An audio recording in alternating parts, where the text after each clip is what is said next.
on hea meel tervitada teid kõiki seminaril, mida korraldab Harju Ettevõtlus- ja Arenduskeskus ja kus me täna räägime disainmõtlemisest turismis, toote ja teenuse arenduses, aga räägime ka palju universaalse disaini põhimõtetest ja nende rakendamisest. Mina olen Anu-Mall Naarits Marketingi Instituudist ja ma olen teie tänane moderaator. Minu ülesanne on olla teie hääletoru, esitada kõik küsimused, teemad, vastuväited või mida iganes te meiega jagada tahate meie külalistele. Aga enne, kui me lähme külaliste tutvustuse juurde, siis on mul teile palve. Kallid kuulajad, olge kenad, võtame praegu siit algusest 1 minuti ja selle minuti jooksul on teil igal ühel aega, et kirjutada meie chati üks küsimus. Küsimus, mida te täna teada tahate? Mis on need asjad, millele me kindlasti vastust peame otsima? Meie nii kaua siin paneelis hoiame oma suud kinni ja ootame küsimusi ja siis lähme juba diskussiooniga edasi. Olge kenad, see aeg algab nüüd teie minut selleks, et küsimused kirja panna. Suurepärane, aitäh esimeste küsimuste eest. Nii pikk see minut oli. Nüüd on aega igal ühel veel küsimus lõpetada, vajutada nupule, nii et meie ka näeksime.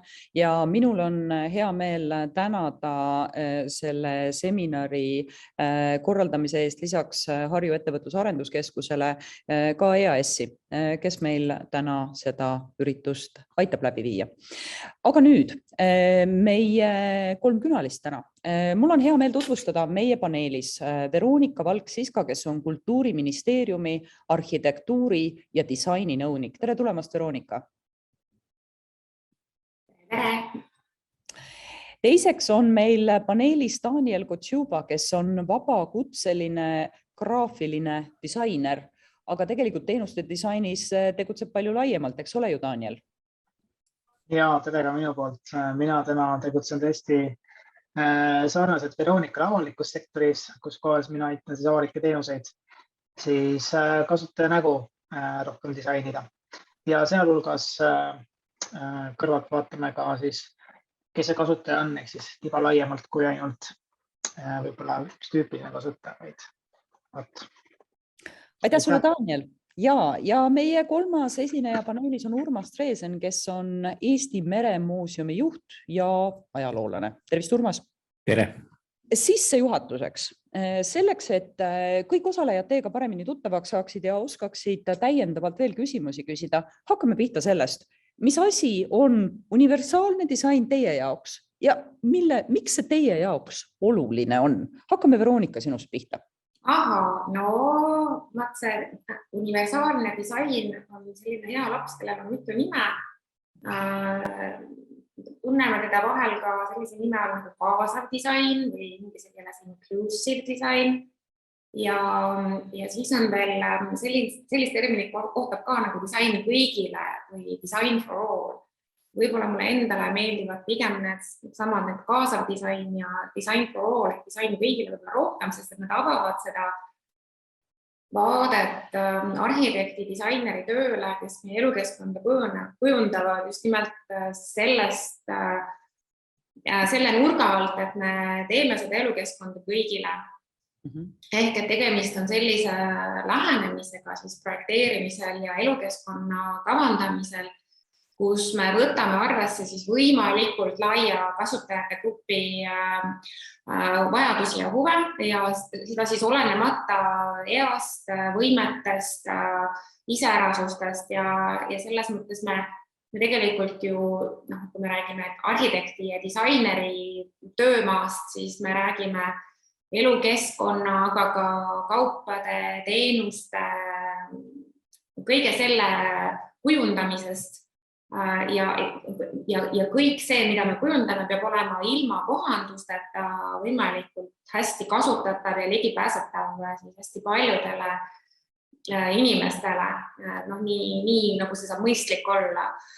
Ja võib-olla see peamine eesmärk siin ongi selline nagu võrdsete võimaluste tagamine kõikidele meie ühiskonnas siis osalevatele inimestele. Ja muidugi arhitektina võib-olla ma saan edaspidi või selle tänase diskussiooni käigus rohkem ka rääkida sellest, et miks kaasav disain või siis disain kõigile ja see nagu universaalne disain ja disain mõtlemine on oluline just nimelt selle meie kõigi elu puudutava avaliku ruumi puhul, sest et ma arvan, et siin Urmas ja Daniel saavad rääkida võib-olla teistest sellistest nagu vaatenurkadest, aga just see ruumi osa, mida me kõik heas või halvas oleme nii-öelda ka sunnitud kasutama, et see on meie privileeg, aga see on meie võimalus, aga me ei pääse sellest üle ega ümber, sest et ka siis, kui me tegutseme puhtalt online'is või virtuaalselt ja viimase 2 pandeemia aasta jooksul, ma arvan, eriti ilmekalt on see välja tulnud, kui oluline on ikkagi ka see avaliku ruumi kvaliteet. Et sissejuhatuseks võib-olla ehk nii palju ja siis me saame minna täpsemaks. Suurepärane. Aitäh sulle, Veronika, selle teema avamise eest. Daniel, universaalne disain, mida see sinu jaoks tähendab? Väga hea küsimus. Mina isiklikult, see on tõesti, ei lähtu siin, esinda praegu siin mitte kedagi teist kui see ennast, et minu enda jaoks aitab see tegelikult luua nii toodete, teenuste kui keskkondadesse tegelikult uust kvaliteeti tegelikult. Ja uut kvaliteeti lähtuvalt sellest, me vaatame, millised on inimeste vajadused ja võimekused. Mida ma selle all mõtlen? Mõtlen seda, et kui senini oleme kasutanud ligipääsetavust hästi kitsa terminina, kuidas me saame kohandada olemasolevat keskkonda erinevate inimeste vajadustele, siis see on nüüd tagantjärgi tarkuseks, tagantjärgi mingite asjade kohandamine, mis on sageli kallis, hirmus kallis, jube peavalu, aga nüüd kõike kaasav disain või ka ütleme kaasaegne käsitlus ligipääsetavusest, mis ongi täpselt see, mida ka Veronika just rääkis, siis ütleme niimoodi, et see loob sellise ruumi kvaliteedi, kus me kõik saame sellest osa, ilma et me vajaksime erikohandusi. Ja see lähtub sellest lihtsast printsiibist, et me küsime enda käest, et kellele me oma teenuseid loome. Ja selle küsimusega küsime, kellele me oma loome ja kui pikaks perioodiks me seda neid teenuseid loome. Ehk siis, kui me mõtleme inimese eluea peale, siis tema eluea jooksul või ka lühemas keskpikas plaanis inimene liigub ühest roolist teise, tema vajadused muutuvad. Ja kuidas me suudaksime siis paremini seda keskkonda või teenuseid erinevatele sihtrühmadele luua ja nende võib-olla eripärast siis nagu inspireerida. Ma usun, et näite, mida me seda täna toome, võiks vabamalt seda paremini. Aga lihtsalt üks esimene näide, mis päeval on see, et me oleme üks hetk vallalised, noored inimesed, justkui, ja siis meil tuleb sünnivad elu lapsed. Kas see nüüd siis muudab, me oleme jätkuvalt sama noored, me oleme jätkuvalt sama võib-olla võimekad, eks ole, aga siis meie ellu tulevad lapsed, kes võivad muuta kogu meie arusaamist, kogu seda paketti nendest teenustest, mida meile pakutakse, seda ka keskkonda ja võimalusi. Ja siis kuidas me saaksime erinevatest tappides rohkem inimestele oma teenuseid luua. Võtta ka võib-olla tõesti mul aitab sisse. Aitäh sulle, Daniel. Urmas, mida kaasav või universaalne disain sinu jaoks tähendab ja kuidas sina sellega seotud oled? Pigem ma ei ole seotud selle teoreetilise poolega, nii et ütleme, et kõigepealt ma olen küll läbinud tõesti niisugused disainmõtlemise koolitused, isegi pean tunnistama, et mõned aastad tagasi, aga see oli eelkõige ma olen ikkagi seotud rohkem sellega kui praktik, mis puudutab muuseumite, tähendab, ütleme, erinevad võimalused muuseumi ekspositsiooni kogemiseks, et oleks ta võimalikult paljudel võimalik sellest, mida teadurid, kuraatorid, projektijuhid on mõelnud, et see võimalikult laiemale publikule tuua. Ja see ongi see, ja kuidas ta tuua niimoodi, et võib-olla võiks öelda ka niimoodi, et keegi tunneks ennast väga puudutatuna, et need asjad, mida me teeme, et see on kõigile kasutatavad ja mõnikord on need, mida me oleme teinud erivajadustega inimestele, on tegelikult kasutatav ka kõigile teistele. Tähendab, et võimalikult seda vähet vahendada, et see oleks normaalne keskkond, samamoodi Pax Margaretat tehes oli ka see oluline, et me ei tahtnud luua selliseid eraldi lastenurki, kui rääkida nüüd lastest, vaid see kõik oleks ekspositsiooni läbiv ja väga mitmedki asjad, aga ma nüüd õnnestus ka see ekraani jagamine, tehniline dilemma võib-olla lahendada, sest arvutil keegi oli selle õiguse nagu vahepeal ära võtnud, aga nii edasi. Nii et ta on eelkõige, et ikkagi seotud sellega, kuidas teha muuseum võimalikult kõigile kättesaadavaks ja samamoodi me teame ju, et võib-olla kõige suurem väljakutse on muuseumide hoonetega, on ta siis vana hoone, on ta siis keskaegne hoone, on ta uus hoone, see kõik on suhteliselt teostatav, sõltub jällegi rahast, ajast ja eesmärkidest. Keeruline on see, millega me alles võib-olla hakkame tegelema, näiteks kuna ka meremuuseumil on kuskil 10 laeva, siis kuidas seda tekitada seda elamust nendele inimestele, kes näiteks ei pääse laeva siis, sest laeval on selliseid kitsaid koridore, treppe, kust ei ole mitte kuidagi võimalik ligi pääseda. Nii et ka siin on ka mingisugused mõtted, millega siis maailma teised meremuuseumid vaikselt ka tegelevad, et jah, et loodame, aga see on kõik väga arendusjärgus, nii et eks siin tuleb mõelda, mis need kõige paremad teed on ja nüüd, kui veel rääkida sellest, et me oleme ju ka, Pax Margareta on tehtud, lennusadam sai tehtud 10 aastat tagasi ja praegu on see ringi jõudnud nii kaugele, et me kasutame Pax Margareta kogemusi ära, et uuesti hakata täiustama lennusadamat siin järgneva 2 aasta jooksul. Nii et ma kardan, et see on niisugune pidev ring, et üks asi saab tehtud, hakkame teise asjaga edasi liikuma ja vahepeal selle paari aasta jooksul on jälle tulnud uued teadmised, uued kogemused ja nii et ega ühelgi hetkel ei saa ka selles nii tootedisainis või selles mõtlemises öelda niimoodi, et nüüd on kõik mõtted mõeldud ja et rohkem nagu enam mõtteid ei tule, et siis sellisel hetkel tuleb öelda, et oled oma tegevuses täielikult ebaõnnestunud. Aga Urmas, sa juhatasid meid täpselt selle hea suure laia avateema juurde, et mis laias maailmas, universaalse disaini maailmas toimub. Mis on need arengud, Veronika, mida sina oma vaatekohast näed ja mis on see, millega turismisektor võiks sealt arvestada? Ma arvan, et disainivaldkond tervikuna on muutumas järjest uurimuslikumaks ka selles mõttes, et kui me räägime kaasavast disainist ja sellisest inimkesksest ja kasutajakesksest lähenemisest, ja see kasutaja paljusus, kasutaja vormide paljusus, maast madalast kuni kõrge eani ja siis turistidest kuni siis igasuguste inimesteni, et siis see uurimuslikkus on võib-olla üks niisugune asi, mis nagu heas mõttes on võib-olla ka asetanud selle disaineri rolli või ka muutnud selle disaineri rolli niisuguseks, kes on pigem nagu kogu protsessi võib-olla kuraator. Ehk et kui me räägime kas või uute tehnoloogiate kasutamisest, eks ole, et siis see küsimus sageli just ka nende igasuguste digitaalsete keskkondade ja füüsilistest rääkimata nende puhul on ikkagi see, et see teadmine, kuidas seda keskkonda, teenust või kaupa või toodet muuta võimalikult hästi kasutatavaks kõikidele kasutajagruppidele, see teadmine ei ole tegelikult disaineri peas niivõrd, kui ta on ikkagi kas selle kasutaja peas või veel kellegi võib-olla selle toote või tehnoloogia väljamõtleja peas, eks ole nii-öelda.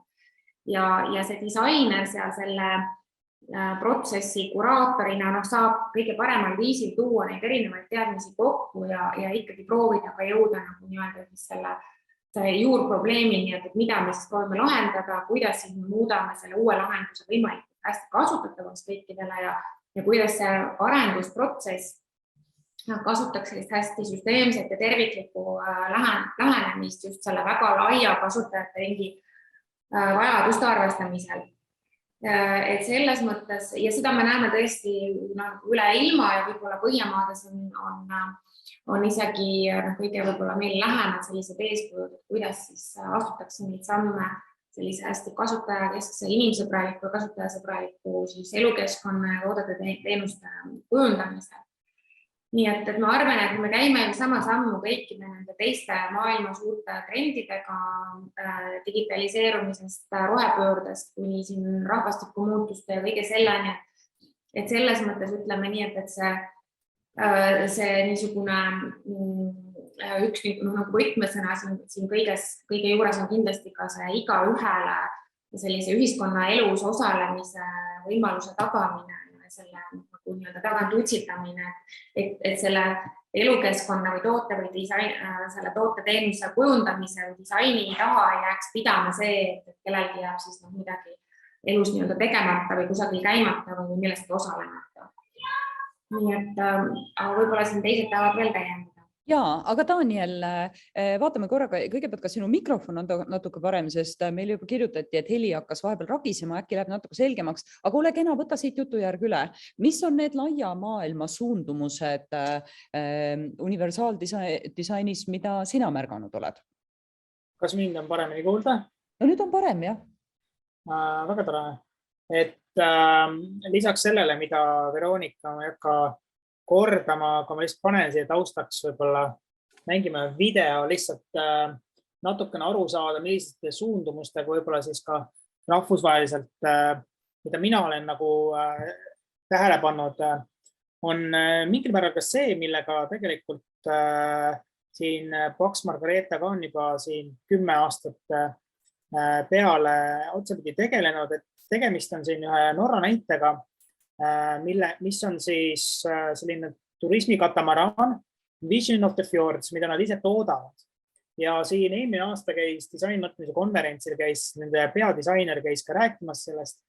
Ja mida siis nagu püütakse laias laastus teha, ongi see, et kui me räägime nagu sellistest keskkonnateemadest, me räägime sellist rohepöördest päris sageli ja siis kuidas tuua need kokku see rohepööre, aga samas see inimese vajadus ja kõik selle paneme nüüd kastmesse, siis keskkonnakastmesse, eks ole, just, et selle viib, et Vision of the Fjord sõidab UNESCO kaitsepärandi all olevatel fjordidel, kus kohas sarnaselt nagu Paks Margareeta asub UNESCO kaitsepärandi all olevas vanalinnas, kus on üliranged tingimused.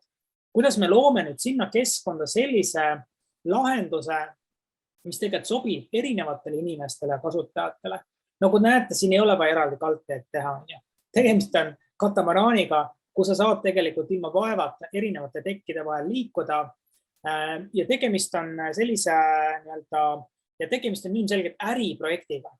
Ma ei räägi siin tegelikult sellistest sotsiaalalmustest, vaid kasumlikust mõtlemisviisist, mida täna müüakse üle maailma tegelikult erinevatesse riikidesse. Ja neil on ka visioonid ka tulevikuks, et kuidas sellist tehnoloogilist aspekti siis parendada, ehk siis hetkel on tegemist siis sellise hübriidmootoriga, aga täis elektrilise mootoriga peale üleminemiseks. Aga sellised trendid, ütleme, on näha nüüd globaalselt ka teises valdkondades kui selline, ütleme, katamaraani teema, aga lihtsalt mõtlesin, et kuna Meremuuseum on ka, siis võib-olla siin see seos oli kohe tekkimas. Aga need samad asjad on ka, ütleme, kuidas loodust maksimaalselt säilitada, seda looduskeskkonda ja sinna luua tegelikult ka keerulistesse, ütleme, kohtadesse, luua sellised lahendused, et erinevad inimesed saavad seda kogeda. Ja ilmselgelt see tegelikult panustab nii vaimse tervise paremasse vaimsesse tervisesse kui ka terviklikult nagu ühiskonna sellistesse tervisesse. Võib-olla omalt poolt lisaksin sellised. Nii lahe näide. Aitäh, Daniel, me saime kohe asja selgemaks. Urmas, no nii, siit on nüüd hea edasi võtta. Sa juba rääkisid sellest, et teised meremuuseumid ka nuputavad, kuidas laevu teha paremini ligipääsetavaks, aga mis on veel need teemad, mida sa näed, et meremuuseumite maailmas arutatakse, mingid head näited, kus tundub, et sinna suunas võiks see trend pöörduda? Neid on ja praegu tegelikult eks nüüd iga uue meremuuseumi tekkega või siis vana uueks saamisega on ühteteist on tulemas ja praegu näiteks meremuuseumite maailm ootab seda, et kui peale 8-aastast pikka renoveerimisprotsessi avab uuesti uksed Pariisis Prantsuse meremuuseum ehk siis järgmise aasta sügisel, et millega on siis prantslased välja tulnud, nii et ka seal on siis nähtavasti mingid uued tehnilised lahendused või samas kõikide muuseumite puhul, ka meremuuseumite puhul on ka selline trend ju, et ega siis väga paljud võib-olla ei usalda IT-tehnoloogiat, jäädaks ikkagi niisuguste küllaltki traditsiooniliste lahenduste juurde. Aga ma tean, et on kasutuses, on siin Katissaarkil on, mis on Greenwichis on hologrammid tehtud, et on võimalik ja eks seda hologrammide tegemine on suhteliselt kallis ja võib-olla on ka natuke juba tehniliselt võib-olla mitte enam kõige tänapäevasem periood, aga me oleme siin proovinud ka ise näiteks, mida on ka teised muuseumid teinud ja mida me oleme teinud, on see, et meie laevamudelite maailmas on võimalik siis nüüd tõenäoliselt kuskil kuu aja pärast erinevate tahvelarvutite abil minna nende mudelite, siis valitud mudelite sisse nii-öelda, et saada seda lugu täpsemalt teada, et mis on, aga see on siis eraldi sisu tootmine, mis on siis samamoodi jällegi kõigile vaadeldav, mitte ainult siis mingisuguse ühele grupile, aga selliste lugude jutustamine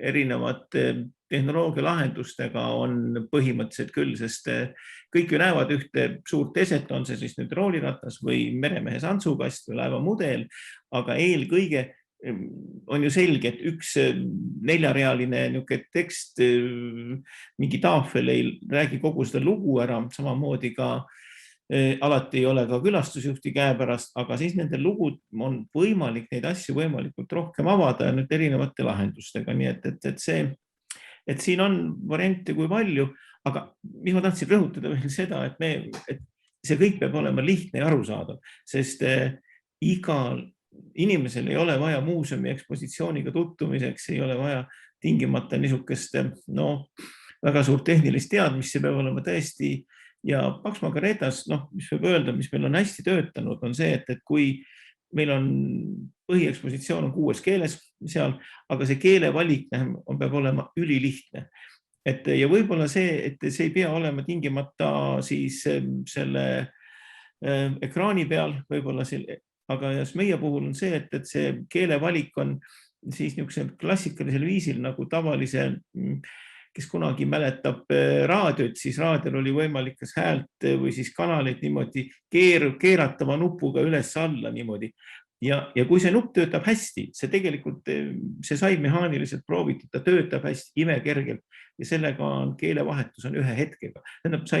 Et kui sa kohtad midagi sellist, et sa ei saa kohe nagu aru, mida sa pead tegema, siis kogu see innustus kaob, et see peab olema lihtne. Ja sellises lihtsuses ongi võib-olla see, mis siis aitab jällegi rohkem aru saada, millest jutt on. Väga hea, aitäh. Ma loen siit meie küsimuste hulgast ka. Märt küsib, et mis on disainmõtlemise aluseks ja eelduseks. Ma arvan, et see on hea teema, millega siit edasi minna.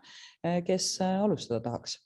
Minul tuli küll Urmase mõttele kohe nagu ehitaksin seda mõtet edasi, seda lihtsuse ja sellise barjääride eemaldamise mõttes on see, et ja seda saab rääkida ka sellise trendi mõttes või mitte trendi mõttes, aga sellise tõesti nagu siin küsimus esitati ka sellise disaini lähenemise baaseelduseks või printsiibiks ongi see, et me teame, kellele me teeme oma asja.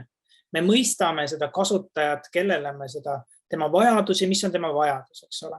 Et kes on see täpne kasutaja, see ei ole selline statistiline teadmine. See on nagu üks osa statistiline teadmine, aga ka kvalitatiivne teadmine, et mida ta vajab selleks, et see kogemus oleks selle hea. Seda teenust tarbides, seda keskkonda tarbides, kogedes ja nii edasi. Ja üks baasprintsiip võib-olla siin on, millele ka selline teenuse disain baseerub, on see, et kõikidel nendel teenustel ja toodetel on oma teekond inimese jaoks. On see, et see ei ole, see teenuse tarbimine või see kogemine ei toimu selle teenuse ajal ainult, vaid sellele eelneb lugu, sellele järgneb lugu. Ja see kõik on teenuseosutaja kontrolli all ja mõjutatav nii-öelda. Kontrolli alla võib-olla palju öeldud, aga mõjutatav selgelt. Ja oluline ei ole mitte alustada kliendiga suhtlust ja kliendi nii-öelda teekonna disaini mitte sellest hetkest, kui inimene sul uksest sisse astub, vaid sellest hetkest, kui tal tekib mõte, ta tahaks minna kasutada sinu teenust või kus kohas see otsustuse moment on ja sa ei kaota ja klient ei lähe sinu juurest ära mitte siis, kui ta uksest välja astub, vaid palju hiljem. Ja küsimus on, millistel hetkedel seda tagasi saad ja kuidas. Ehk siis me peame vaatama ikkagi oma teenuseid või tooteid. Me ei räägi tegelikult ammu toodetest kui spetsiifilised toodetest, vaid samuti tooted kui teenused, eks ole. Et mis see teekond on inimese jaoks ja kuidas me sellel teekonnal need erinevad kontaktpunktid ja kokkupuutepunktid, kuidas me pakume inimesele seda, mida ta tegelikult vajab. Ja kui me suudame teda üllatada, see on veel kirstordil, see on veel miski, mis tegelikult on ekstra. Ma võtaksin siit korra sõnajärje üle, et mul on siin 2 kaaslast, sellised peatselt 5 saavad kaksikud, kelle kasutajakogemuse vaatest oskaks ka mitmeid näiteid tuua, kuidas võivad asjad olla vahel halvasti ja vahel väga hästi. Aga võib-olla just kui sellest teekonna mõttest edasi räägida, mida Daniel välja pakkus, et siis üks osa sellest teekonnast kindlasti on ikkagi avalik ruum.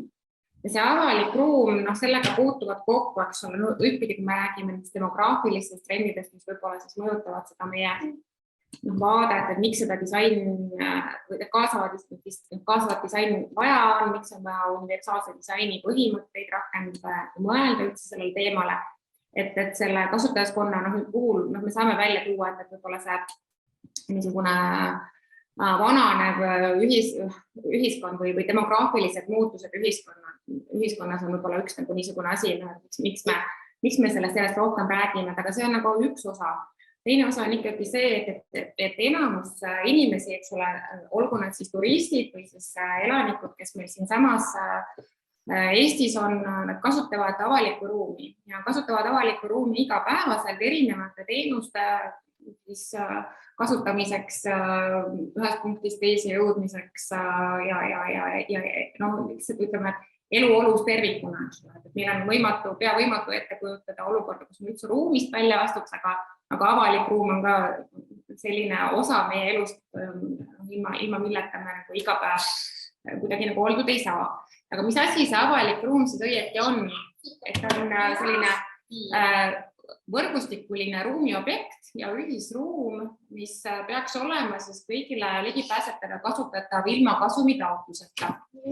Ja ta seob siis arvukalt selliseid teisi võrgustikke, mis kõik pakuvad avalikke teenuseid või on siis kuidagi ka erasektori toimimiseks vajalikud. Ja võtke siis seesama avaliku ruumi kvaliteet tegelikult peaks toetama siis ka nende teenuste sellist majanduslikku ja kultuurilist kvaliteeti ja ütleme kogu selle siis nagu meie nii-öelda ka teenuste konkurentsivõimet ja turismi puhul rääkida sihtkohtade väärtusest, siis seesama avaliku ruumi kvaliteet tõstab ka sihtkoha väärtust külastaja silmis, eks ole. Ja avaliku ruumi kaudu me liigume kõigi mitteavalike ruumide vahel ja ma arvan, et turismisektoris ka on huvitav just mõelda sellele, kuidas see avaliku ruumi kvaliteet ja avaliku ruumi kasutamine mõjutab seda, ütleme, turisti sellist nagu ütleme kogemus tervikuna, et mida ta siis ikkagi nagu inimesele lõpuks tähendab, kes siis siin käib või siis nagu siin meie nende sihtpunktidega kokku puutub. Ütleme, et ta läheb meremuuseumisse, eks ole, aga sellest kogemusest, mis ta meremuuseumist saab, sellest kogemusest kui tervikuna, eks ole, suur osa on ka sellel avalikul ruumil, kuidas ta sinna meremuuseumisse jõuab, kuhu ta pärast seda läheb ja nii edasi, kuidas see kõik on omavahel seotud. Ja selles mõttes ma tahaksin võib-olla südamele panna seda, et esmast pilgul võib-olla tundub, et palju siis üks turismiettevõte ikka saab mõjutada seda, et kuidas meie avalikku ruumi kujundatakse või milline see siis tervikuna on, et ta tundub nagu hoomamatu ja ta tundub nagu selline käsitletamatu ja kuidagi nagu, et sellele ei saa nagu nii-öelda sõrme peale panna, et kui me selle asja ära muudaks, siis ta oleks väga hea ja toimiks ülihästi. Aga avaliku ruumi terviklik kvaliteet on tegelikult üldkehtiv avalik huvi kõigi kasutajagruppide vaates ja ütleme nii, et kõige otsesemalt saavad ikkagi avaliku ruumi kujundamist mõjutada elanikud ise läbi siis planeerimisprotsessi, ruumilise planeerimise protsessi. Aga samas ma ikkagi ütleks, et ka need samad turismiettevõtted, kes seda meie elukeskkonda ju tervikuna ikkagi lõpus kasutavad ja kelle huvides on see ja teenuse osutamise kvaliteedi huvides on see, et see avalik ruum oleks võimalikult hea. Ja tegelikult ma julgustaksin seda teemat käsitlema ja puudutama ja mõtlema selle üle, et mida me soovime sellelt avalikult ruumilt, mis meie ümber siin on.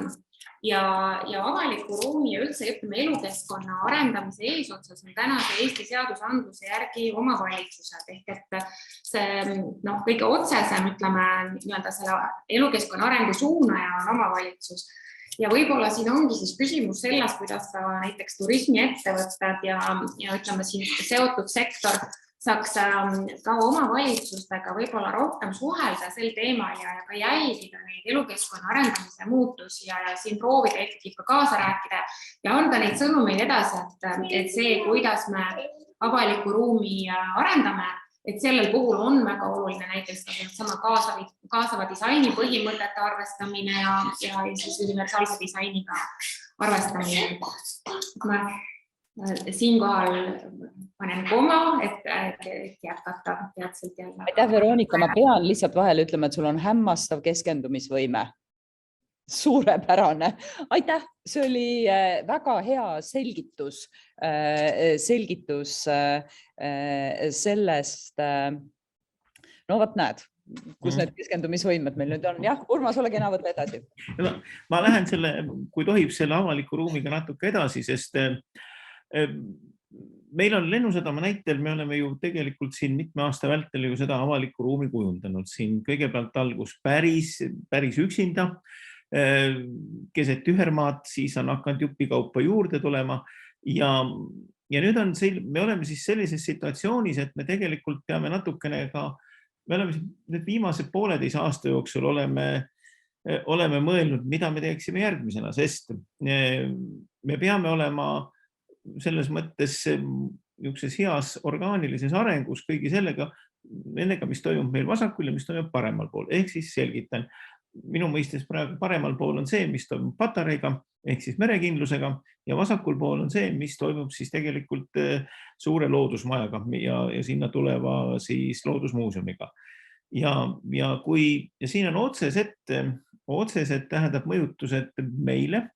Me oleme kogu aeg nendega ka siin infot vahetanud, aga näiteks eelkõige lähitulevikus muutub ka see avalik ruum, loodusmaja või looduskeskuse või keskkonnamaja ja siis meremuuseumi vahel, et me muudame sellega seoses näiteks oma lastemänguväljakut. Lastemänguväljaku lokatsioon muutub, ta läheb natuke teistsuguseks ja kuna loodusmajal on selle mänguväljaku kontseptsioon natuke teistsugusem, aga me üritame ka siis, et me püüame ka siis oma siis elementidega sinna ka kuidagi sisse sobitada. Nii et üks asi, mis on kunagi tehtud, see ei saa olla sellises niisuguses seisus, et ta ei muutu kuskile, ta peab hakkama muutuma. Samamoodi muutub ka see, mis puudutab meie siis parempoolset naabrit ehk patareid. Ka seal on küsimus, et kuidas kas tuleb slipp, kuidas see rannapromenad edasi liigub, mis jääb selle vaheala peale. Nii et ka siin on, et ma näen, et kusagil siin järgneva, ütleme 3-4 aasta jooksul kogu see kant, mis on juba muutunud tegelikult Lennusadamas, see muutub veelgi väga kardinaalselt ja üks asi on see, mis me nüüd tähendasime ka seda, et kui Plessneris eelnevatel suvedel oli õhtuti väga elav ja võib-olla isegi liiga elav siin võib-olla nende kohalike elanike jaoks, siis eks seda kostus ka meile ja samamoodi oli ka Patarei sisehoovil. Nii et me mingil hetkel Lennusadamas tundsin, et meil on niisugune rohkem nagu vaikne oaas, et kõik see nagu elu käis nagu vasakul ja paremal pool. Me tingimata ei arva, et see kõik peaks olema täpselt ka meil, aga siiski me oleme nüüd üht-teist muutmas ka meie, mis puudutab sadamat, ujukaisid ja eelkõige ka seda, et kuna inimestele väga meeldib merevaatega kohas istuda, vaadata merd ja inimesi ja laevu, siis me tegelikult muutsime ka selle seoses ära, et meie mänguväljaku juures oleva kohviku, midagi jääb siin alles, aga me põhiosa me tegelikult tõstame niisuguse kohvi joomise ja söögikoha hoopiski Lennusadama ühte kai otsa. Nii et kus on siis ikkagi maru jääb alles, mis on siis vaatega linna poole, aga see merevaate nautimine on see, mida Tallinnast tuleb ikkagi võimalikult palju pakkuda, sest seda ei olegi nii väga palju. Et sama on ka Paksma-Careta puhul, kui me renoveerisime teda, siis üks tingimus oli see, et põhimõtteliselt jah, ta on tuultel avatud, seal on kõike, aga inimene, kui ta istub laua taga, peab rahulikult nägema siis, mis merel toimub ümbruskonnas, sest varasemalt oli ta istus nagu süvendis ja see jällegi ei olnud päriselt, mis oleks kõigile meeldinud.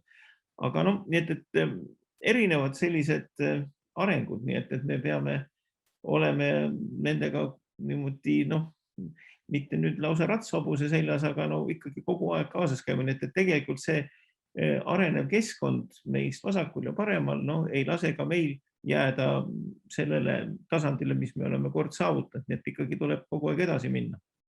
Tahtsin korra nüüd siia vahele küsida, et kui Taanil enne rääkis sellest, et me peame teadma, et meil tekib nagu arusaam või teadmine sellest, et mida inimestel vaja on või see muutub aja jooksul. Ma tahaks praegu, tooge palun üks näide.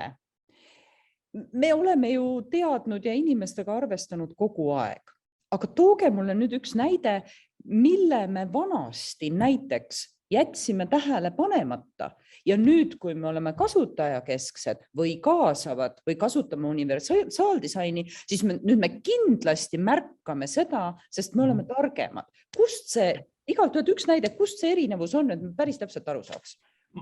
Ma kohe jätkan siit ise edasi, sest et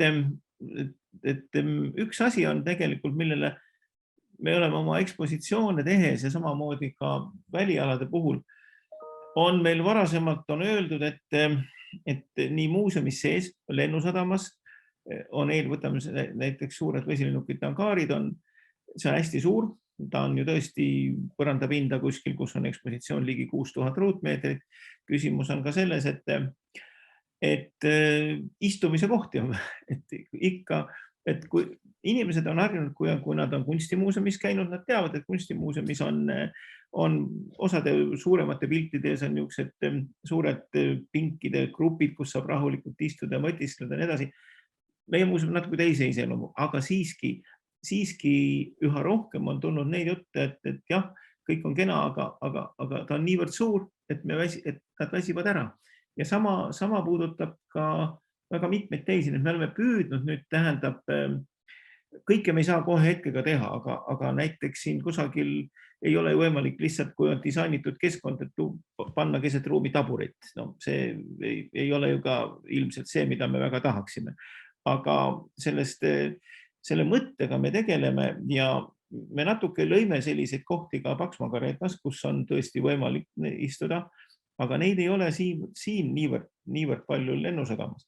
ja samamoodi puudutab ka see väliala, nii et see, et me ei saa kogu aeg loota sellele, et inimene on nagu elektrijänes ja jookseb ringi, silmad põlevad peas ja kõike tahab. Ühel hetkel ta väsib ära, ühel hetkel tekib küllastus ja siis on tarvis leida selliseid kohti, kus ta saab rahulikult oma patareisid laadida ja siis Duracell'i jänese kombel uuesti edasi joosta. Nii et selline väike mõte. Aitäh, Urmas!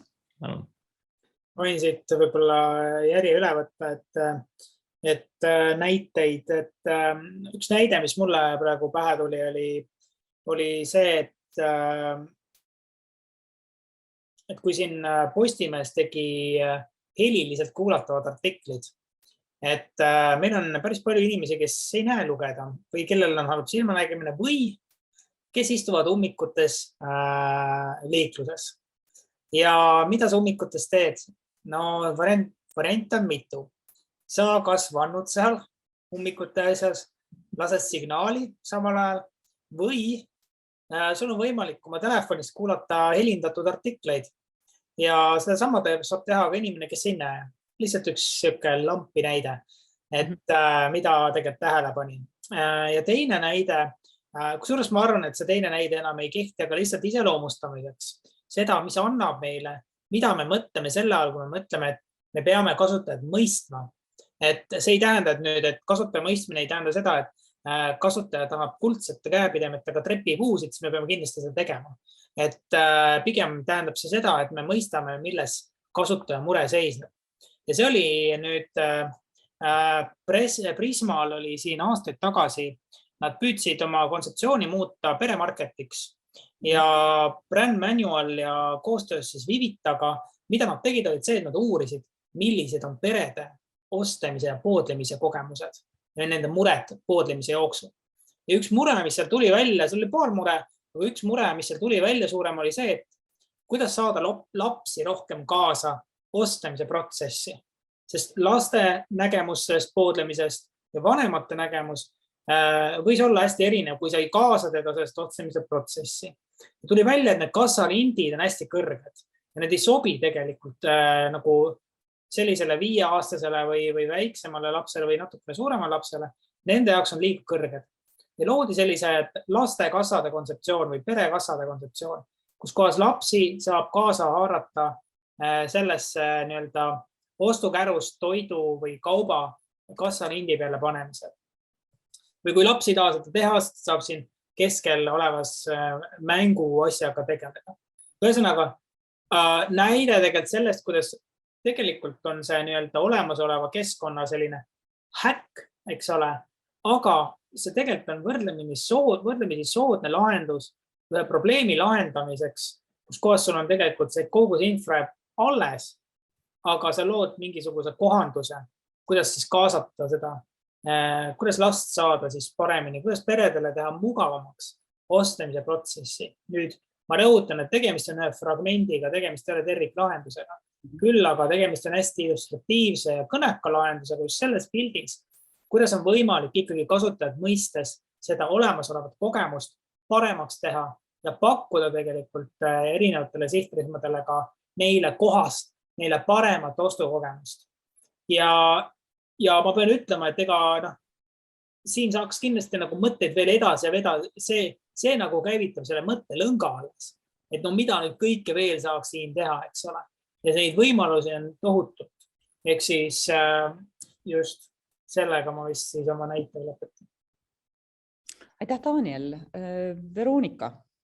Ja mul on sarnased näited Danieliga, et esimene podcasti näide, et kuidas see helifail aitab ühte teist, et ma tahtsin hoonete puhul tuua lihtsalt väga lihtsa näite, et kui võib-olla kunagi oli olukordi, kus peauksest käisid siis sellised nagu ilma erivajadusteta inimesed ja siis oli kusagile tehtud kõrvaluks, kust siis said siis need erivajadusega inimesed sisse, et siis tänapäeval see hea praktika on ikkagi see, et me teeme ühe ukse, kust kõik inimesed käivad sisse välja.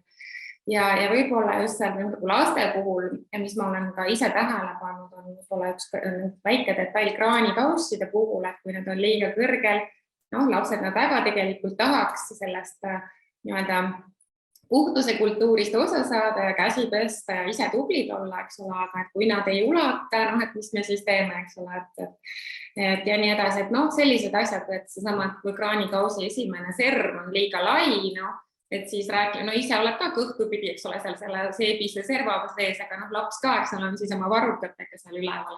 Et noh, sellised asjad, et ühele mõeldes, ühele erivajadusele mõeldes tegelikult sa lahendad väga laia spektri ära, mis muudab kogu keskkonda paljudele väga palju mugavamaks.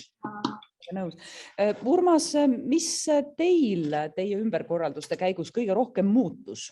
No, ütleme nii, et Pax Margaritas muutus kõik. Seal ei jäänudki väga palju midagi alles.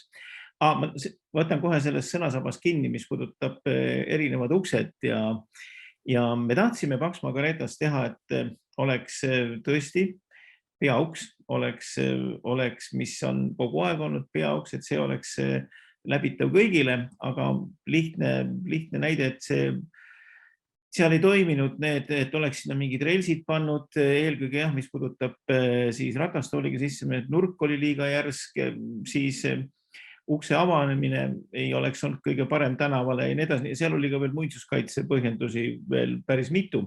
Et me tegime ikka eraldi ukse, mis on siis, võtsime, aga me tegime 2 eraldi ust. Nii et põhimõtteliselt on Pax Margaritas on võimalik siis siseneda 3 uksest.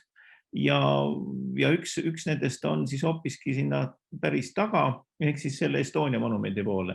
Nii et ka sealt saab rahulikult ratastooli ja käruga sisse.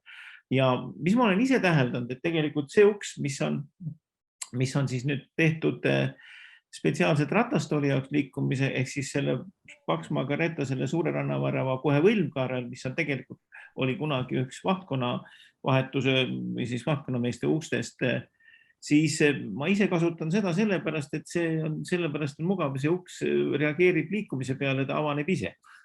Seda, mida ma pean, tähendab, kus on peauks, sellele tuleb ikkagi ise käsi külge panna, aga see, kuna anduriga ta avaneb kenasti, nii et see.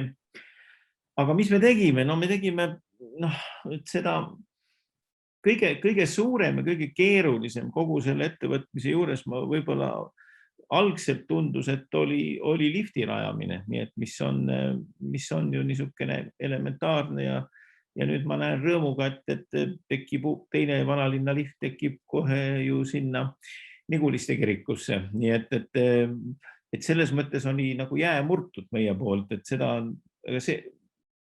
see oli keeruline ja eelkõige oli ta keeruline sellepärast, et me tahtsime vastavalt torni konfiguratsioonile siis niisugust ümmargust lifti ja veelgi klaaslifti, nii et ja selles seostes oli tootjaks oli ainult üks Hispaania firma, kes suutis seda tarnida ja ja seal on ka veel mitu asja, et mille pärast oli see natuke keerulisem kui muidu ja pealegi on ta sellise niisuguse siis nagu siis teleskoop varda otsas, tal puudub ülemine selline tehnikaruum, kogu see lift liigub nagu üks suur autoamortisaator üles alla, nii et see tegi selle asja natuke keerulisemaks.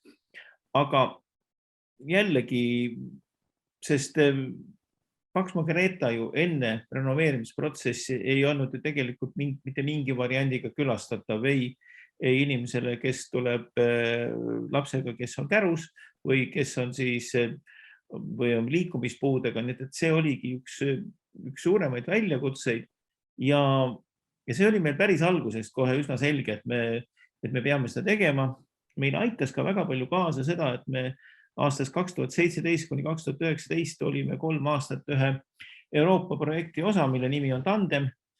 Erasmuse siis üks sellest Erasmuse projektidest ja kus oli siis koos 7 erinevast riigist ja mitte sugugi kõik ei olnud muuseumid. Me olime seal muuseumina küll olemas, aga see andis sellist natuke laiemat vaatenurka ja aitas ka meid ja võib-olla me suutsime ka seal ise vast erinevaid praktikaid pakkuda, nii et nende 3 aasta jooksul oli meil seal erinevaid inimesi, kes käis nendel kohtumistel käis üle 10, nii et ja tolleaegne ekspositsiooniprojekt, Karen Jagodin seda vedas, nii et see ma arvan, et sellest oli meil väga palju kasu. Nii et see ja eks me hilisemad õppetunnid on ikkagi, kus mingisugusel hetkel asub nagu lähevad omavahel vastastikku siis ehitusnormid erinevate kraadinurkadega ja siis tegelikult ka see reaalsus, mida on võimalik sellel ehitusel seda teha. Ja teiseks, no väga ilmekas näide on, see, kes on Meremuuseumis käinud, Paks Margaretas näeb, et meil on suur kogehall, ilus suur hall, mida siis vastavalt siis selle siis ühe müüri äär pidi jookseb üks niisugune suur pandus, millel on tavainimese mõistes täiesti normaalne siis kaldenurk, aga juba põhimõtteliselt juba esimene, kui see oli valmis saanud, seda ei olnud võimalik muuta, sest ta pidi kokku minema teise korruse tasandiga, kus oli rajatud vahelagi, et oleks võimalik minna teisel korrusel Paks Margareeta torni sisse. Siis esimene katsetus tegelikult andis sellise vihje, et inimene, kes oli elektrilise ratastooliga, läks sealt üles ilma mingi probleemita, kui ta aga ratastooliga, mida pidi lükkama siis oma lihasjõul kätega, ilma kõrvalise abita üles ei saanud. Tegelikult oligi tegelikult niisugune, selles mõttes, et oled tükk tööd teinud, aga põhimõtteliselt seda ei ole võimalik kasutada. Ja siis ainukeseks lahendiks, kaldenurka ei olnud ka võimalik muuta mitte kuidagi, siis ainukeseks lahenduseks oligi siiski selle parempoolsele paekivi müüri külge siis organiseerida üks niisugune suur pikk siis käetugi, mis jooksis, kust siis need, kes olid tavalise ratastooliga, oli võimalik kinni võtta. Nii et vähemasti see aitas, see töötas. Ja ma pean nüüd praegu, mis ma just küsisin, et kuidas meil on 3 kuuga on võrreldes nüüd eelmise aasta 3 kuud, ja küll eelmise aasta 3 kuud olid ka natuke teistsugused kui selle aasta 3 kuud ikkagi, aga mis on selline rõõmustav asi, et meie siis puudega siis erinevate siis nende külastajate hulk on kasvanud ikkagi 3 korda. Et see, kui me alguses rääkisime mingisugusest 3 kuu jooksul mingist 100 inimesest, siis praegu me räägime selle aasta jaanuar, veebruar, märts, me räägime inimestest üle 300. Nii et see on siiski ta kuskilt see teadmine levib. Nähtavasti ta levib ikkagi läbi positiivse kogemuse, et me võime ju kodulehel ja reklaamida nõrkemiseni, aga kui sellel käijal ei puudub positiivne kogemus, siis ta ei usu seda. Nii et nii lihtne see ongi. Et praegu ma näen seda niisugusest väikest kasvutrendi ja sama see annab ka selge sisendi, et me teeme seda ka Lennusadamas, aga olgu öeldud, et kõik need uued näitused, mida me teeme nüüd ka Lennusadamas, on selles väikses Blackboxis ehk mudelimeistritest või suurem näitus, mis puudutab Jumindat, et me oleme kõike seda seal juba teinud. Et tahaks nagu võtta selleks standardiks, et kui me teeme suure näituse, isegi mitte suure, see Blackboxi näitus on ka piisavalt suur, siis see peab olema samamoodi kaetud ligipääsetavusega, et tahaks nagu, ma ei ütle, et nüüd hambad ristis, see ei ole sugugi sedasi, aga lihtsalt, et see saaks nagu lihtsalt normiks, et ka erinevate näituste, me teeme erinevaid ju tekste erinevates tõlgetes, me ei saa ju seda loota väga, et kuigi tahaks, et eesti keel oleks väga levinud, ei tule välja, aga järelikult me peame arvestama just selle teise poolega, et lasta siis, et ka nende ajutiste näituste puhul, mis ei olegi nii väga ajutised, mõned kestavad ikkagi ju vaata, et 3 ja rohkemgi või terve aasta, et siis ka nende lahenduste puhul arvestaks sellega, nii et me liigume selles suunas, aga iga selline tegemine õpetab väga palju, nii et olgu see siis kirjeldustõlke asjad, mida me oleme teinud, olgu need induktsioon, sõlmed, millega on võimalik vaegkuuljad liikuda või siis samamoodi, mis puudutab kõiki neid, mis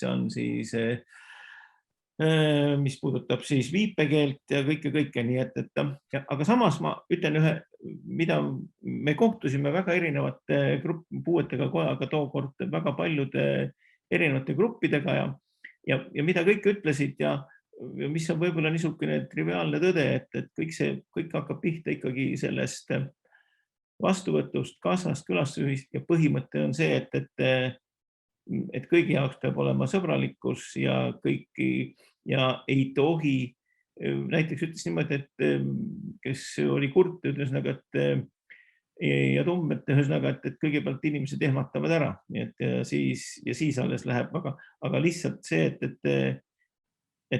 et see olekski loomulik suhtlemine ja kuigi võib olla keeruline, aga tuleb anda endast parim, nii et no, ma arvan, et eks see tahab harjumist ja koolitamist, aga ma arvan, et me liigume selles suunas, nii et ega ta ükski asi ei lähe ju päris iseenesest kohe käima. Väga nõus.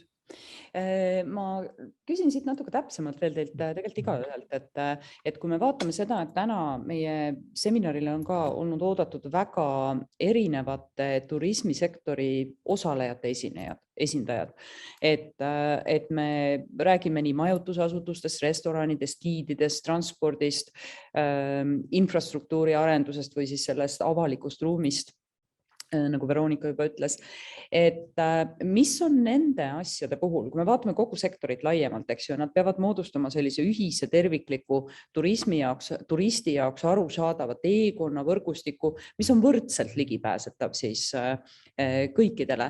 Mis on need asjad, mida nendes sektorites peaks eriti tähele panema või millega tavaliselt tikutakse eksima? Kes siin nüüd esimesena mikrofoni lahti saab. Et Daniel, jah, just. Ja ma võib-olla see jällegi ei ole nii väga,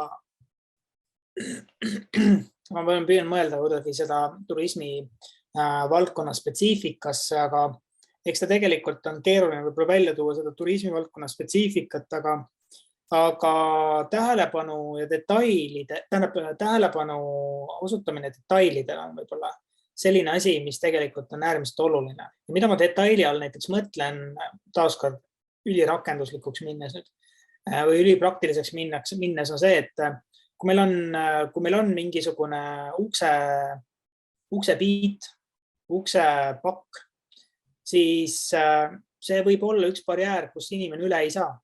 Et sellega peab arvestama. Kui me oleme sunnitud looma kaldteed, siis sellest kaldteest veel ei piisa, peab saama kaldtee peale ja kaldteed peab maha ka veel saama.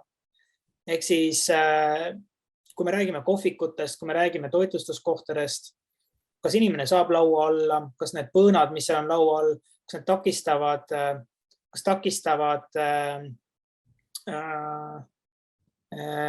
laua alla minemist, eks ole, mugavalt söömist ja selle. Ehk siis võib-olla ma omalt poolt ütleksin, et selline tähelepanu detailidele on selles mõttes äärmiselt oluline. Ja ma lihtsalt pean nagu siin üks kommentaaris on Ülle Puustusmaa toonud üliolulise nagu probleemi välja, mida ma tahaks nagu eraldi adresseerida, on see, et me ei saa kasutajakeskusest, me ei räägi kohe kindlasti siis, kui disainerid tulevad ja hakkavad kõhutundest loopima asju. Siin tuleb ikka väga selge metoodiline protsess, kuidas me toome selle kasutaja teadmise koju. See ei juhtu mitte kellegi, ei teenuse osutaja kõhutundest. Me arvame, et me teame, mis on kasutajale hea, aga me tegelikult seda ei tea. See eeldus, et me arvame, see ongi kurja juure sageli. Ja see juhtub sageli ka sellistes olukordades, kus kohas me hakkame peegeldama oma enda kogemust, üldistama ja kõikidele nii-öelda paljundama. Ja see on üks asi, mida tegelikult peab kindlasti vältima.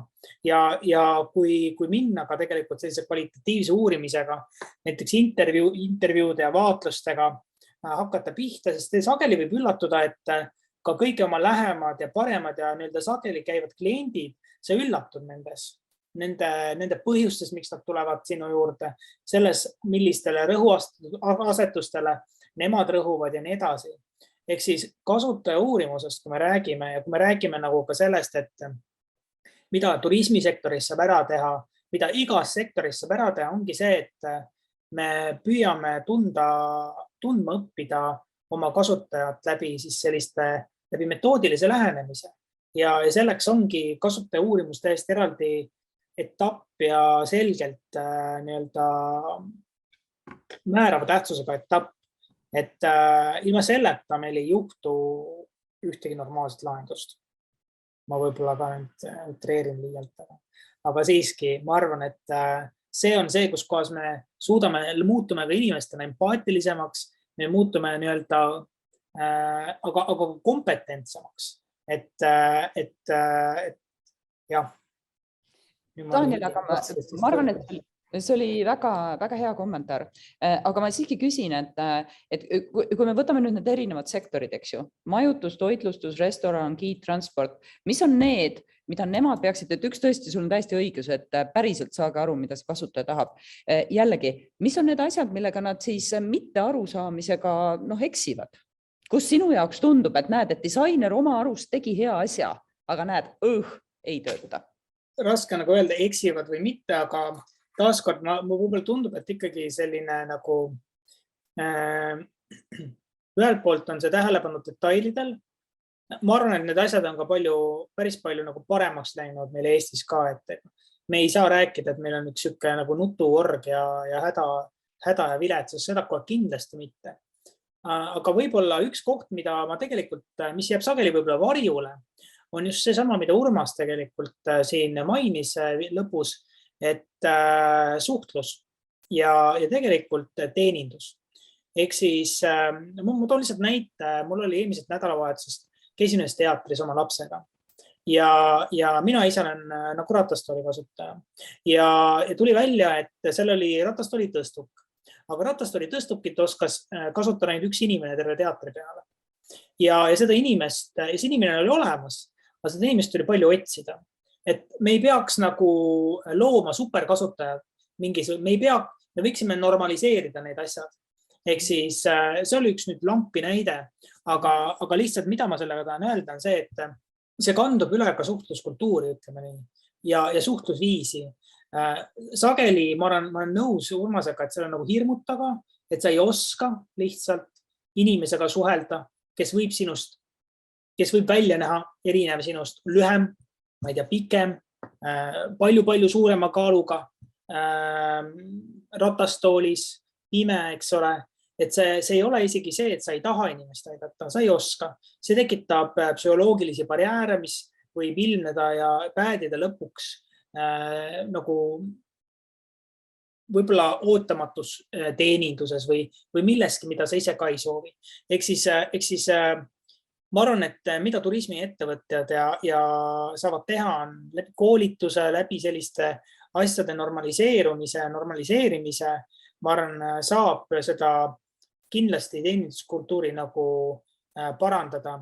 Ja mida ma tahan öelda on see, et kuigi meil sageli, see on minu isiklik kogemus ja ma olen sügav veendumus, et meil ei pruugi asjad olla super ligipääsetavad, super kaasavad, igale poole viivad droonid ja lennukid, et ei pea üldse enam jalgu kasutama, varsti peab mõistust ka kasutama. Kui meil ei ole ikkagi nii super ligipääsetavat asja, siis alati ja palju rohkem me suudame kompenseerida seda hea teenindusega. Me suudame seda kompenseerida inimese abivalmidusega, naeratusega, sooja lahke vastuvõtuga, isegi kui tõesti tuleb seal mingit kraaklemist ja rääklemist. Ja loomulikult see paindlikkus peab olema teeninduses sees ja kogu selles süsteemis ei saa olla jäik ja ka need süsteemid, mis üles ehitatakse, IT-süsteemid, ma ei tea, kassasüsteem, et ka see peab olema nagu paindlikkusel üles ehitatud, mitte jäik, et siis on võimalik, ma arvan, väga palju kompenseerida ka praeguses olukorras. Väga nõus. Veronika. Ja Danieli on raske täiendada, sest Daniel ütles siin kõiki põhilise ära ja nii õigesti. Kuna siin juba ka linke jagati chatis, ma panen veel kord siia juhendmaterjali kõiki kaasava elukeskkonna kavandamine ja loomine, mille juures ka Danieliga me mõlemad olime. Põhiliselt sellepärast, et see on küll 10 aasta tagune materjal, aga minu meelest ta väga hästi juhib tähelepanu just sellele, et me räägime ligipääsetavuse puhul siis kõikidest meeltest ja kogu sellest spektrumist, mida siis selle ligipääsetavuse puhul arvestada, et see ei ole lihtsalt füüsiline ligipääsetavus. Selles mõttes nagu Daniel väga hästi kirjeldas, eks ole, et ratastooli liikleja on oluline ka sellele pandusele saada, mis seal olemas on, lihtsalt maha saada, eks ole. Aga kui me mõtleme just selle vananeva ühiskonna või elanikkonna kontekstis, siis võib-olla see vanem inimene on selles mõttes nagu natuke sarnane turistiga, ta ka võib-olla ei pruugi nii hästi orienteeruda, ta on võib-olla natuke aeglasem ja ehk et selles vahendmaterjalis on päris hästi ka kirjeldatud kogu seda infokommunikatsiooni ja nagu seda poolt, et isegi kui meil taustaks nagu suudaks võimalikult palju infot hästi ladusalt ja selgelt ja arusaadavalt inimestele juba ette nii-öelda anda, et siis nad võib-olla ei peagi nagu igat asja minema küsima kohe, et kui see keskkond ise juba natukene toetab seda, et ma saan intuitiivselt aru, kuhu poole ma pean minema ja kus see peauks nüüd ikkagi on ja kus see inimene on, kellelt ma üldse saaksin abi ka küsida, kui ma vajan ja nii edasi. Et selles mõttes mõelda nagu sellest plaanist ka asjad läbi paremini. Võib-olla üks asi, mis veel seda lahenduste paindlikkuse osa puutub ja just ka seda, et siin oli ka chatist jooksis enne läbi küsimus, et aga mis siis saab, kui on ikkagi, ütleme, need persoonad tehtud ja teekonnad läbi mängitud, aga lõpuks see tulemus ikka ei tööta, et mis siis saab, siis ma tegelikult, mul on väga hea meel, et Anja selle paindlikkuse teema just tõstis, et üks asi, mida ka avalikus sektoris proovitakse järjest rohkem teha, on just see piloteerimine, ehk et kui me oleme isegi mingisuguse lahenduse välja mõelnud ja meile tundub, et see võiks ju täitsa nii olla, paberil paistab kõik väga kena, et siis just kavandaks sinna tööprotsessi juba selle piloteerimise ka sisse, et prooviks piloodina, et kas töötab või ei tööta, me saame sealt kindlust juurde, me saame võib-olla veel natukene täiendada seal ühte teist ja nagu veel seda nagu paremaks teha seda lahendust ja siis nagu lõplikult siis võib-olla käiku lasta või nii. Aga ikka nii, et selles süsteemis või selles lahenduses on see paindlikkus sees, et kas 5 või 10 või ka lühema aja aastate pärast, need oleks võimalik ikkagi see üle vaadata ja täiendada ja arendada seda lahendust pidevalt. Suurepärane, see toob meid kohe järgmise teema juurde, mida meilt küsiti enne seda webinari ja teema tegelikult oli raha. Ehk siis, et kui me tahaks teha universaaldisaini, aga tundub, et see kõik on nii kallis, mida saaks teha väikse rahaga? No, siin kõigepealt ma lihtsalt meeldetuletuseks ütlen ühe asja, mida vist Urmas juba enne mainis, et sageli on hiljem ümber teha palju kulukam. Kui algusest peale natuke rohkem mõelda, investeerida just sellesse läbimõtlemise faasi ja tõesti mõelda, see on kõik asjad hästi läbi ja siis ikkagi ellu viia ja sageli ja kui on teada, et ressursid on piiratud, et siis ikkagi nende piiratud ressursside sees siis leida see parim lahendus. Ma arvan, et see vastus on ikkagi selle kahe kõrva vahel kinni. Isegi väga suure sellise väga täpse eelarvestamise planeeringu protsessi juures võib ikkagi juhtuda selliseid apsakaid, nii et ega on ka meil juhtus Lennusadamas ja juhtus ka Paks-Margaretas, nii et see võib-olla käib nagu asja juurde, et ikkagi juhtub, tegijad on ju lõpuks inimesed ja nii on. Aga ma tahtsin tegelikult ühe teise näite tuua, et võib-olla natuke sellesse varasemasse teemaplokki, et kui sõita erinevate kruiisilaevadega, erinevatel sellistel laevareisidel, et siis tegelikult kogu selle niisuguse turismiobjektide mahamüümine toimub seal siis laevapardal. Ja seal on üks niisugune, mida tavaliselt ei panda nagu tähele, aga seal on siis iga selle objekti juures või siis selle paketi juures on olenevalt, mis firmas on, kellega tegemist on üsna täpselt kirjutatud, et palju tuleb jalgsi käia, palju tuleb, kas on, mis raskusastmega on, kas tuleb trepist käia, kas tuleb minna ka hoopiski võib-olla lihtsalt mingit lauget pidi teed pidi üles ja see puudutab kõiki turismiobjekte ja väga paljud tehavadki oma otsused just selle järgi, et kuidas on sinna ligipääsemine, kas see on väga raske või saab nagu lihtsamalt hakkama.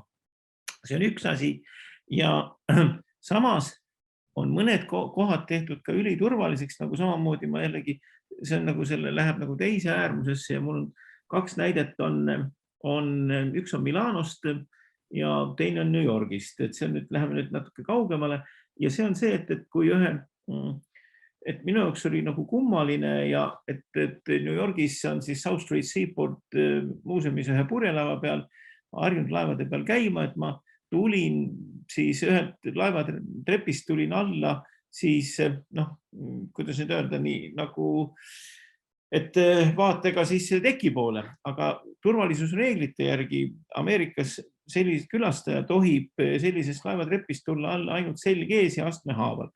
Ja põhimõtteliselt see tähendas seda, et see kohalik, kes oli seal valves, jooksis minu poole ja tegi üsna kurja häält, et umbes nii, et mine tagasi ja tule õieti alla.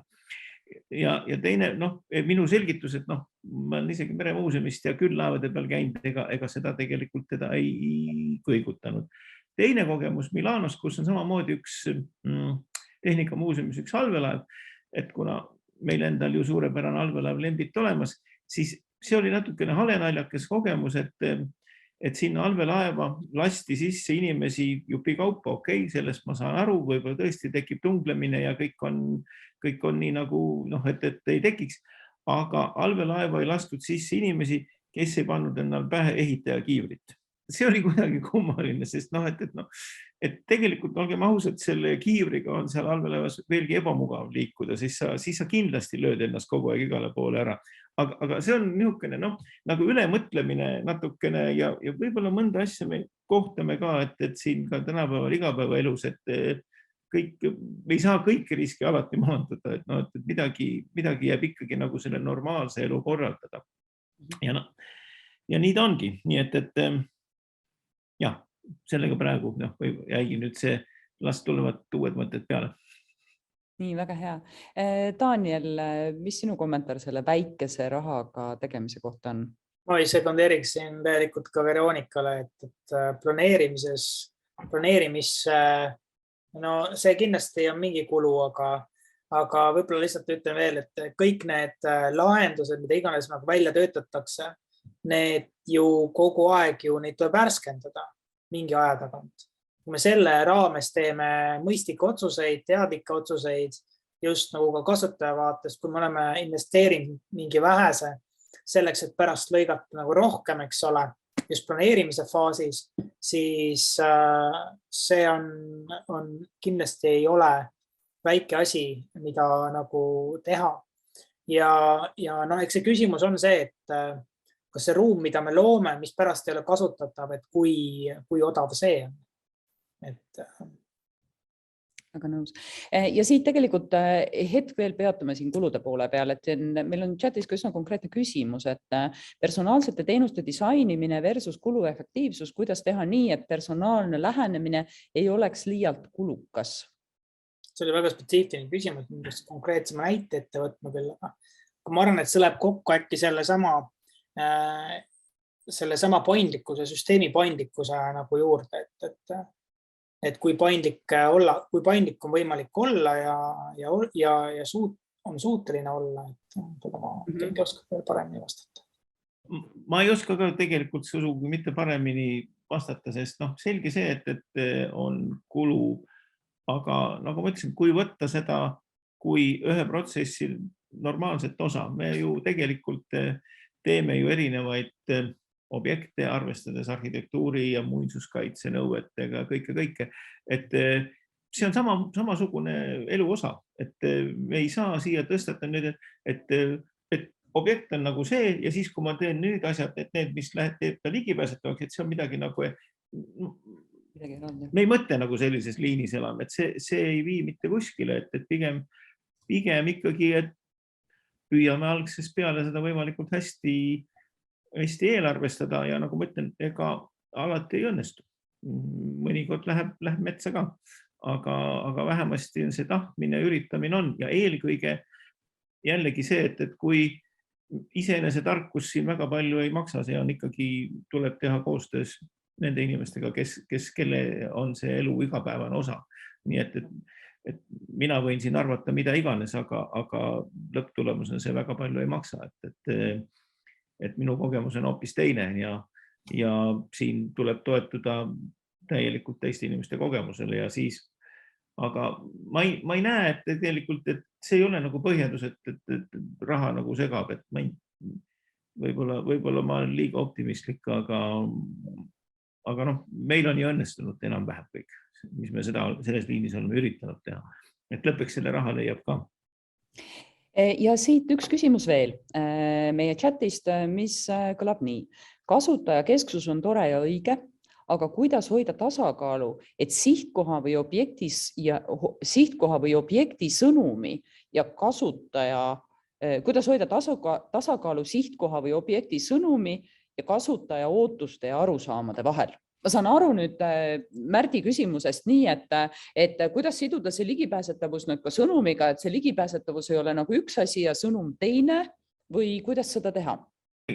Jällegi, et seda ei saa jällegi võtta nagu asja iseenesest. Nagu ma ütlesin, et põhimõtteliselt ka inimesed, kellel võib-olla nagu ma ütlesin, ma mõnikord kasutan hea meelega just seda sama ust, mis on mõeldud ratastooliga inimestele. Et seda jällegi on väga raske ja see on tegelikult oluline, aga väike asi, aga põhimõtteliselt ma ei usu, et nende erinevate ligipääsetavuse meetmete rakendamine kuidagi häirib või segab objekti enda, ma ei usu sellest, see ei ole kuidagi võimalik lihtsalt, aga kui keegi väidab vastupidi, siis kuulan ära. Mina võib-olla küsiksin ka nagu retooriliselt vastu, et kuidas on see sihtkoha või objekti sõnum üldse püstitatud, et kas ja kui palju on nagu sellist kasutaja ootust seal arvestatud, et ilmselgelt, kindlasti need sihtrühmad on väga erinevad, eks ole. Et ma kujutan ette, Meremuuseumi puhul on ka, eks ole, sul on selline tavakasutaja ja siis on sul süvamerehuviline ja need tegevused, mis on erinevates liinides, on hästi erinevad. Aga sellegipoolest on küsimus selles, et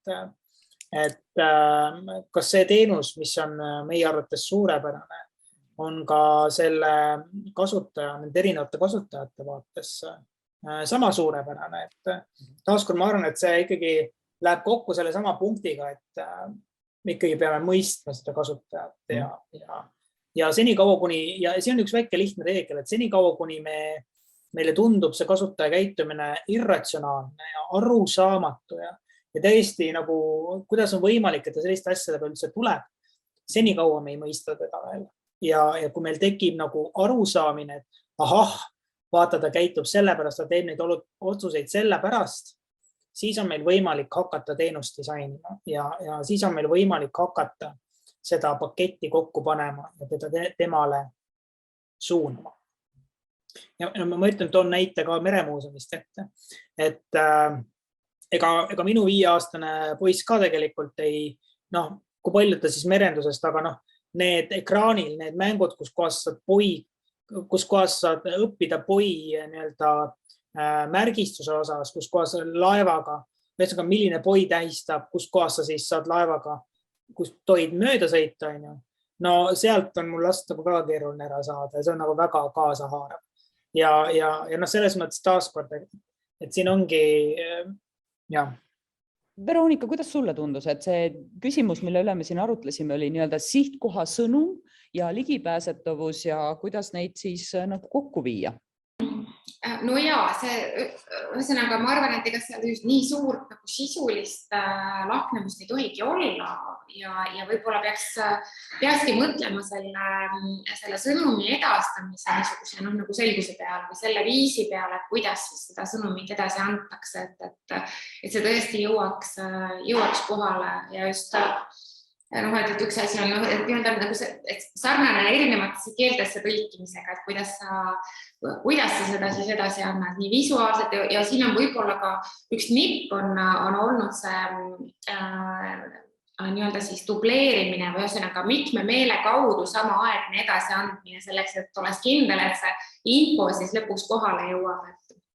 Et sageli lisaks sellele visuaalsele on siis veel kusagil heli võimalus ja nii edasi, et siis lõpuks saab olla kindel, et see info ikkagi ja see sõnum jõuab selle sihini.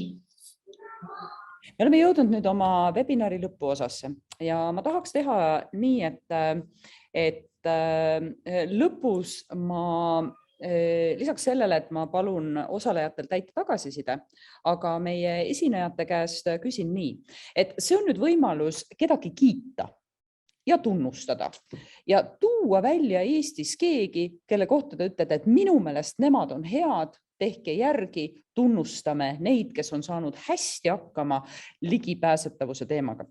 Ja ma teen selle natuke keerulisemaks, kuna Urmas on siin juba pikalt rääkinud, kui tublid nemad on. Siis võib-olla vaataks kedagi veel sellest valdkonnast natuke kaugemale, keda te veel oskate esile tuua, sest Meremuuseumi tublidusest saime me juba aru. See on väga lihtne.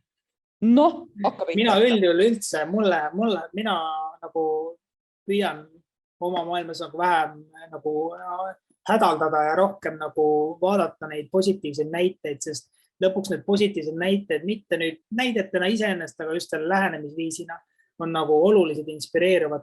Ja minu arust ma sooviks öelda, et nagu selline Eesti võib-olla kultuurimaastik ja kultuurikorraldajad, muuseumid, teatrid ja seal on juba toimumas selline kasutajakeskse mõtlemise selline täiesti nagu liikumine ja seal on nagu see kultuuri valdkond on ikka nagu saab sellest asjast aru väga nagu süviti ja näeb seda kasu.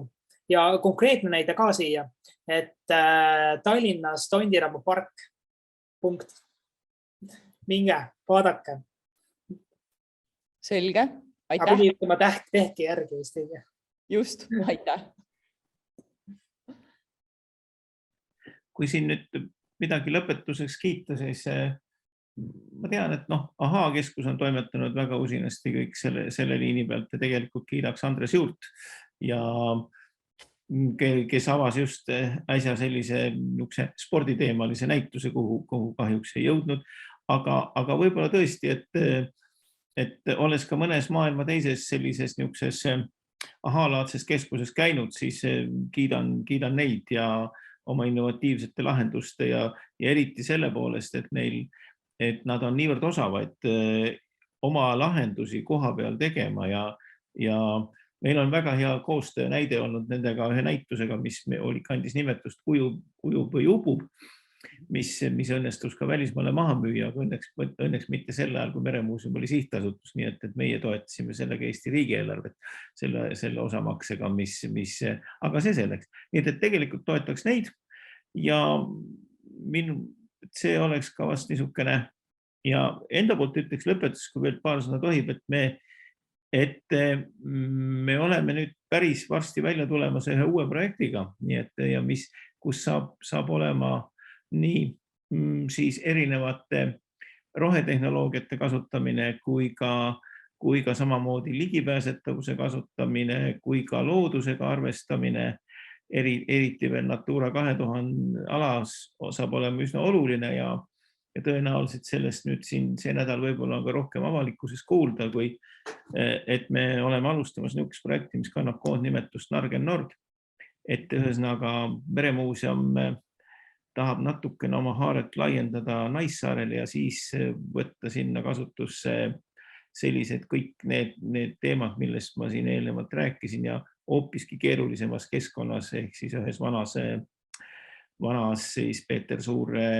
merekundluses veel. Nii et aga ühesõnaga ikkagi mõte selles, et ei saa pidama jääda, et tuleb kogu aeg edasi teha ja kõike seda ära kasutada, seda teadmist, mis on siiamaani siis juba omandatud. Väga hea, aitäh Urmas ja Veronika. Ja minul tekkis tegelikult siin selle sama seminari käigus ja ajendatuna nüüd viimasest küsimusest hoopis üks mõte või ettepanek, aga tahaks väga ikkagi kiita meie innovatsiooni tiimitööd, kus Daniel ka tegutseb ja see on avalikus sektoris teinud ikkagi väga tähelepanuväärset tööd.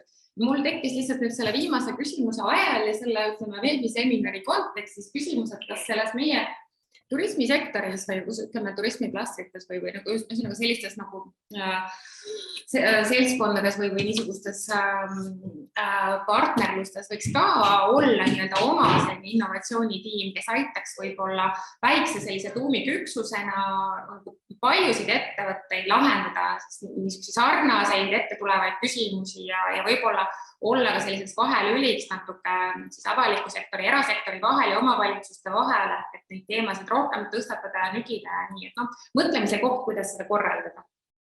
Väga hea, aitäh. No nii et aitäh, Veronika.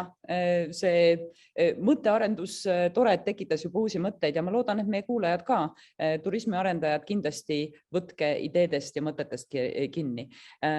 Mina tänan Veronikat, Danieli ja Urmast nende asjalike mõtete ja vägevate kogemuste ja heade ideede jagamise eest. Ja mul on hea veel võimalik tänada ka Euroopa Regionaalarengu Fondi, kes seda üritust toetab ja anda teile edasi ka seda, et kui keegi kuulajatest tahab seda seminari järel kuulata, siis HEAK-i kanalites saate seda ka teha. Aga suurepärane, aitäh teile väga sisuka ja inspireeriva pärastlõuna eest ja uute kohtumisteni. Kena päeva! Aitäh! Nägemist! Aitäh! Nägemist!